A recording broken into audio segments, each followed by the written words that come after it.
I believe laws exist to protect the people of the world. However, it's also a fact that there are those who manipulate the law to commit wrongdoing. To combat such evils, perhaps knowledge of the law is essential. My name is Jessica. Justice is the order of society, a saying from the ancient Greek philosopher Aristotle. I understand what order means. It signifies the structure that keeps society in a harmonious state. But what is justice? It's a term indicating the right reasoning and correctness of human actions. Yet, what's deemed right can vary based on historical context, regional characteristics, religion, race, and other factors. For instance, during the medieval times, defeating one's enemies might have been seen as just. For believers of a certain religion, upholding its teachings might be the highest form of justice. But in today's society, harming an enemy would be a crime, and those not affiliated with a religion might not see justice in its teachings. This has turned into a philosophical discussion. I wonder how Aristotle would explain it then. I believe that creating rules for a society where everyone can live in peace and ensuring everyone abides by them might be the justice that's needed in today's world. I've always pondered about justice. I think a lot of it comes from my father's influence, but maybe it's also due to my inherent nature or temperament. My dad was a straightforward man who despised dishonesty. He would often break down complex topics about how one should behave into simpler terms for me and my younger brother, who's 4 years my junior. Even as a child, I found his words convincing. They resonated deeply within me, and I was profoundly influenced by them. Considering my inherent temperament, being his daughter, I guess my dad's influence is genetically the strongest. Around the time I entered middle school, I became interested in law. Back then, several TV dramas revolving around prosecutors, judges, and lawyers were broadcasted consecutively, and they were all the rage. Even though I had a strong sense of justice, I was still a typical middle school girl, so I jumped on the bandwagon. What set me apart was my genuine interest in the job descriptions and pondering how I would handle certain situations. Of course, I was also drawn to the popular actors and became a fan of the bands singing the theme songs, just like any regular viewer. But my fascination gravitated more and more towards the legal world and the judiciary. I don't publicly admit that my interest was piqued because of the consecutive legal dramas that year, as it might make me seem fickle. Even if I was just a drama enthusiast, the fact remains that it captured my heart, and I aimed for and successfully got into a law school. Not to toot my own horn, but after immersing myself in law studies for 4 years, I graduated with excellent grades. After graduation, I took a couple of years to explore jobs that piqued my interest at the time, gaining life experience. Eventually, my focus returned to the legal field. I managed to secure a position at the main office of the American Bar Association, which oversees all the lawyers' associations in the country. Working in the legal field broadened my perspective towards society. I became deeply engrossed in my work, trying to figure out how I could help the vulnerable who felt helpless against the world's injustices. Before I knew it, I was nearing 30. Around that time, the president of the Bar Association I worked for suggested that I move to a lawyers' association in New York, which had a myriad of issues. According to him, they needed my expertise to help rectify the situation in the bustling city. Feeling honored and intrigued by the new opportunity, I accepted his offer. Originally, the Bar Association is a private organization that guides and supervises its member lawyers. To practice as a lawyer in the U.S., one must be affiliated with a local bar association. To work as a lawyer, one needs to be registered in the Lawyers Directory, which is done through the local bar association apart from the American Bar Association. Lawyers typically work in law firms, so the Bar Association doesn't directly handle cases from clients. My role was to manage the legal consultation service for the public provided by the Bar Association. There are many more people facing legal troubles than one might think. I had a strong desire to help as many of them as possible. Each law firm or individual lawyer has their specialty.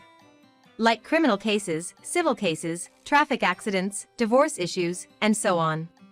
In the area overseen by our Bar Association, there was a law firm that was particularly dedicated to offering legal consultations to the public. Of course, there was a business aspect to it, trying to convert consultations into actual cases. But their proactive involvement in less profitable areas clearly showed their commitment to helping the public.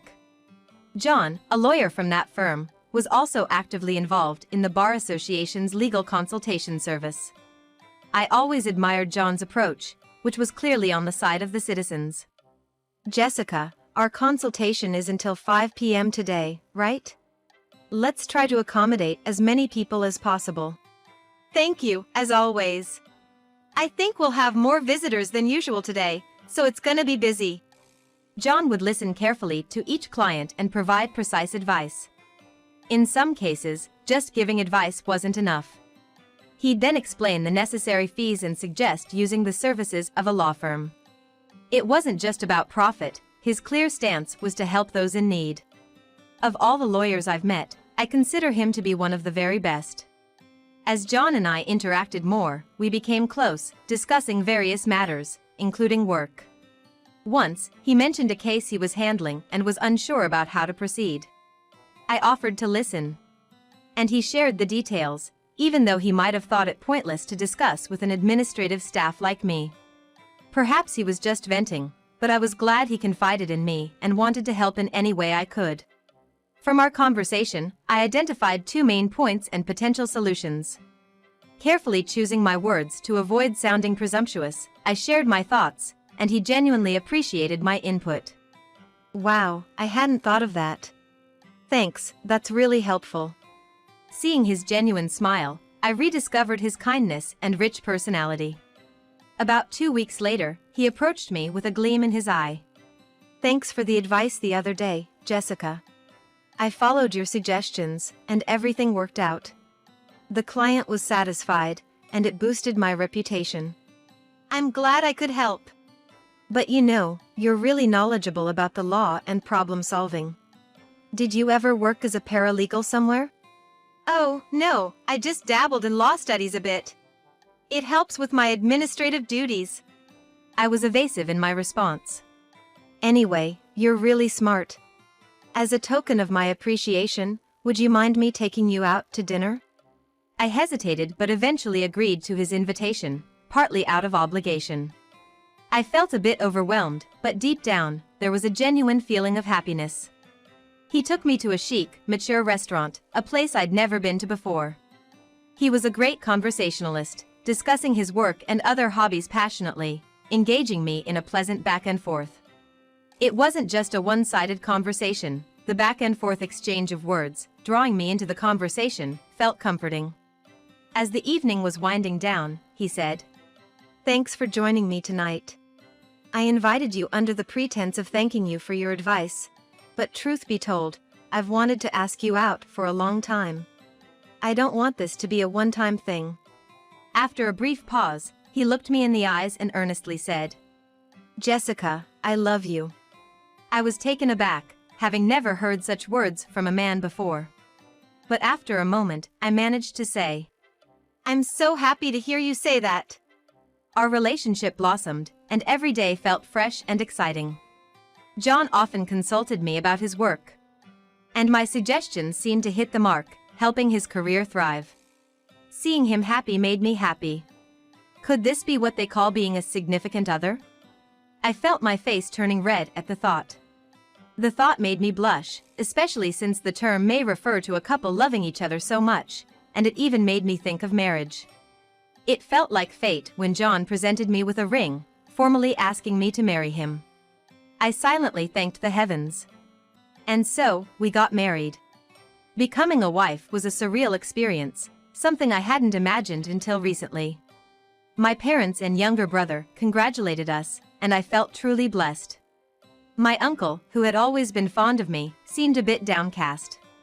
My father explained that he probably felt lonely seeing his niece, whom he considered like a daughter, getting married.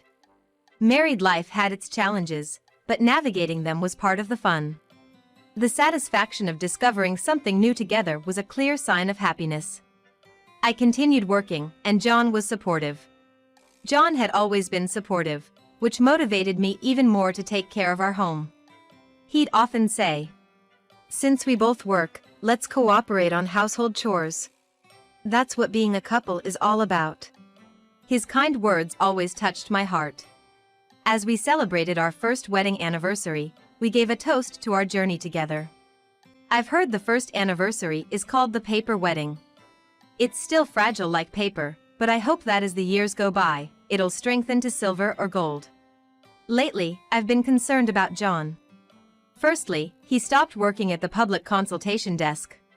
He hasn't been attending the Bar Association meetings, and it seems he's consciously stepping back from front desk duties at the law firm.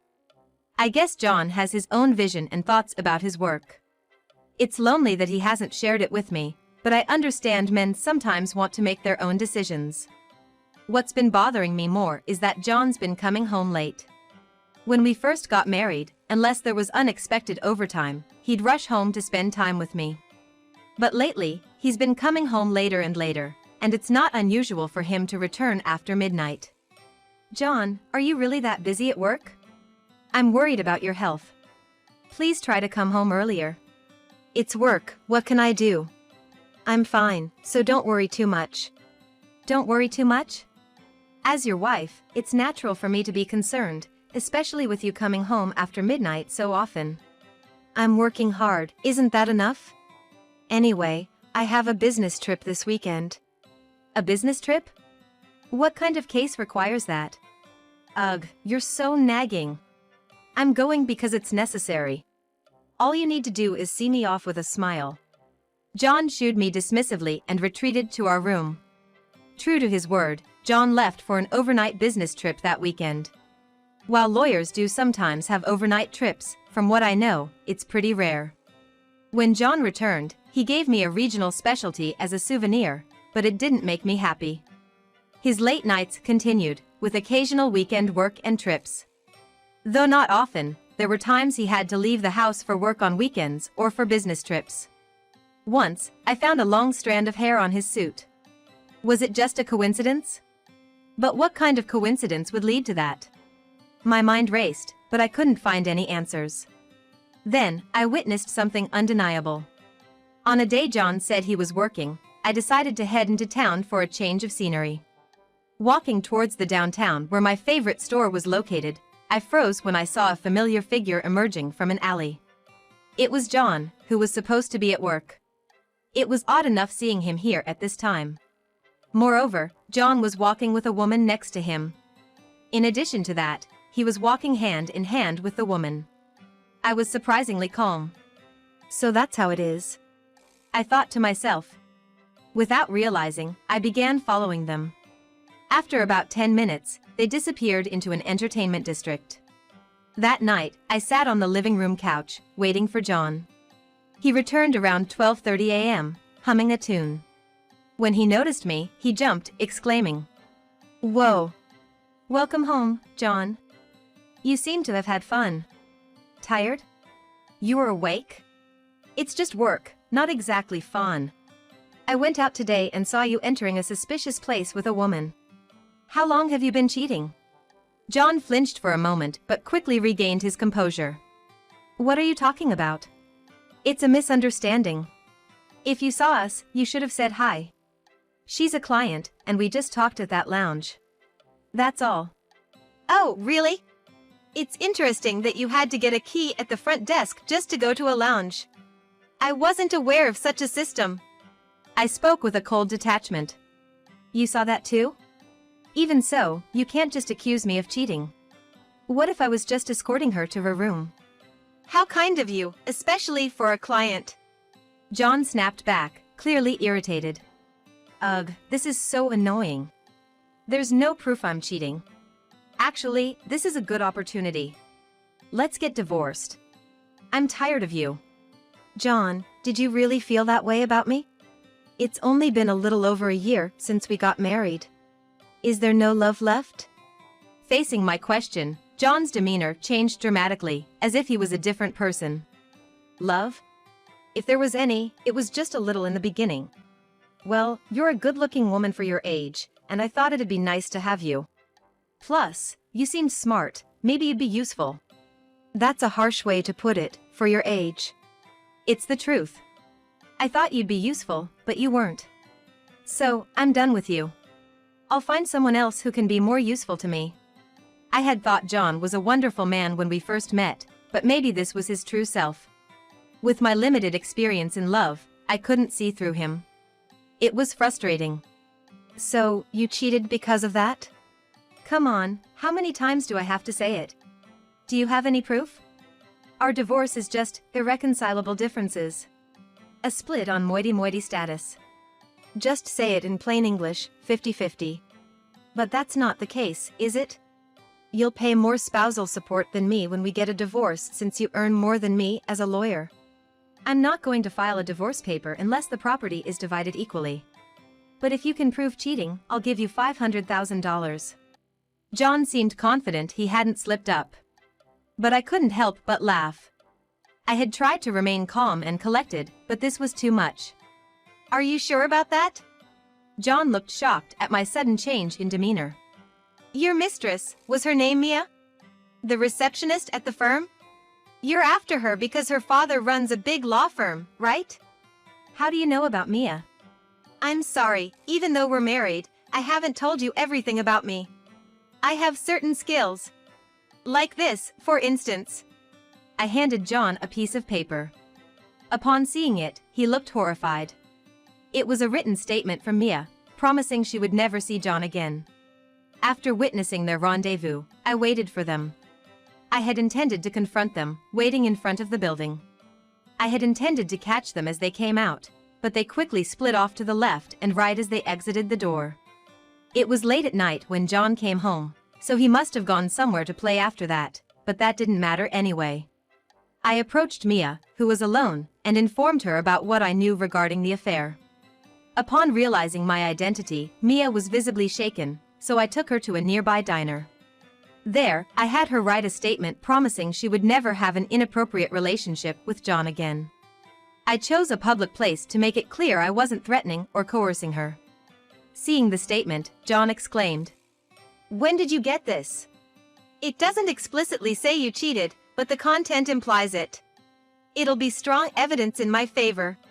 You, being a brilliant lawyer, should know that." John, clutching the statement, began to tremble. Of course, I had made copies, so even if he destroyed it, it wouldn't matter.